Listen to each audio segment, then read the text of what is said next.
ماہ ربیع الاول، حقیقت، فضیلت، اعمال اور عشق نبوی کے تقاضے۔ اس ویڈیو میں ہم یہ بیان کریں گے۔ ربیع الاول کی حقیقت اور مفہوم ہم جانیں گے۔ ماہ ربیع الاول اسلامی سال کا تیسرا مہینہ ہے۔ ربیع در حقیقت عربی میں موسم بہار کو کہا جاتا ہے اور اول کے معنی ہے پہلا، تو ربیع الاول کے معنی ہوئے پہلا موسم بہار۔ موسم بہار دو زمانوں پر مشتمل ہوتا ہے، ایک تو اس کا ابتدائی زمانہ جس میں کلیاں اور پھول کھلتے ہیں، اور دوسرا وہ زمانہ جب پھل پک جاتے ہیں۔ پہلے زمانے کو ربیع الاول یعنی پہلا موسم بہار، جبکہ دوسرے زمانے کو ربیع الثانی یعنی دوسرا موسم بہار کہا جاتا ہے۔ یہ دونوں اسلامی مہینے ہیں۔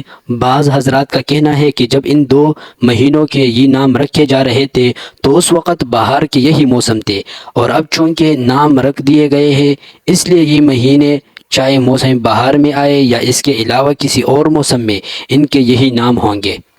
ماہ ربیع الاول کے فضائل اور احکام یہ بھی ہم جانیں گے۔ پہلی بات تو ہو گئی ربیع الاول کی حقیقت اور مفہوم، یعنی ربیع الاول کا کیا معنی ہے۔ دوسری بات یہ کہ چنانچہ لغت کی مشہور کتاب القاموس المحیط، یہ مشہور کتاب ہے، اس میں لکھا ہے والربیع ربیعان ربیع الشہور وربیع الازمنہ فربیع الشہور شہران بعد صفر ولا يقال الا شہر ربیع الاول وشہر ربیع، اس طرح کے الفاظ لکھے ہوئے ہیں، اور اس کا معنی بھی یہی ہے جو ہم نے بیان کر دیا۔ دوسری بات ماہ ربیع الاول کی فضیلت۔ ماہ ربیع الاول کو یہ عظیم الشان شرف حاصل ہے کہ اس میں سرور عالم خاتم الانبیاء حضور اقدس صلی اللہ علیہ وسلم دنیا میں جلوہ افروز ہوئے، اور اسی طرح دنیا کو حضور اقدس صلی اللہ علیہ وسلم کی ذات عالیہ کا نور میسر آیا۔ یہ انسانی تاریخ کا عظیم الشان پر مسرت واقعہ ہے۔ یقیناً یہ شرف اور مقام کسی اور مہینے کو حاصل نہیں، اس لیے اس حیثیت سے ماہ ربیع الاول کو سال بھر کے تمام مہینوں پر فضیلت اور فوقیت حاصل ہے۔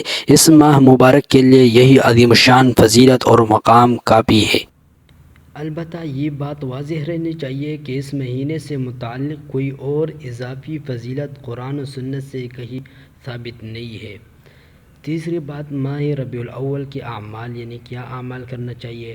قرآن و سنت کی روشنی میں اس ماہ مبارک سے متعلق مخصوص اعمال کا کوئی ثبوت نہیں ہے، اس لیے اس ماہ سے متعلق اپنی جانب سے اعمال و عبادات بیان کرنا شریعت میں زیادتی ہے جو کہ ناجائز ہے۔ البتہ اس مہینے میں چونکہ حضور اقدس صلی اللہ علیہ وسلم کی مبارک آمد ہوئی ہے، اس لیے اس حیثیت سے حضور اقدس صلی اللہ علیہ وسلم کے ساتھ اس مہینے کا ایک خاص تعلق ہے، اس لیے اس مہینے کی عظمت اور احترام کا تقاضا یہی ہے کہ اس ماہ میں حضور اقدس صلی اللہ علیہ وسلم کی محبت میں گناہوں سے بچنے، عبادات کا اہتمام کرنے، سنت اپنانے اور بدعات سے اجتناب کرنے کا اہتمام بھی بخوبی کیا جائے اور آئندہ کے لیے بھی پختہ عزم کر لینا چاہیے کہ اپنی زندگی حضور اقدس صلی اللہ علیہ وسلم کی تعلیمات کے مطابق بسر کرنی ہے۔ یہی حضور اقدس صلی اللہ علیہ وسلم کی آمد مبارک کا مقصد ہے۔ چوتھی بات جو ہے وہ یہ ہے کہ مومن کا ہر لمحہ ربیع الاول ہے۔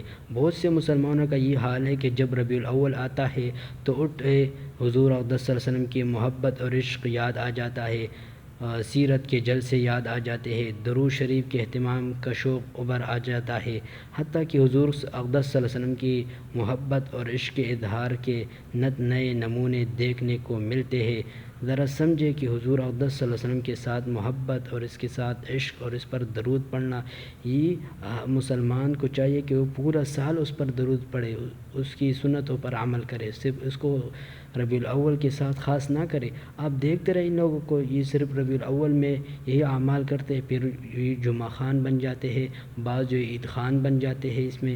تو اس وجہ سے ہمیں چاہیے کہ جو قرآن و سنت سے اور فقہا سے جو چیز ثابت ہوں ہمیں اس پر عمل کرنا چاہیے، نہ کہ اس کے علاوہ پر، یعنی شریعت پر ہمیں عمل کرنا چاہیے۔ اور آخر میں التماس ہے کہ ہمارے چینل کو اپنے ساتھ سبسکرائب کر لو اور بیل آئیکن والے بٹن کو دبائے تاکہ ہر نئے آنے والی ویڈیو آپ حضرات کو جلد از جلد مل سکے۔ والسلام، اللہ خوش رکھے۔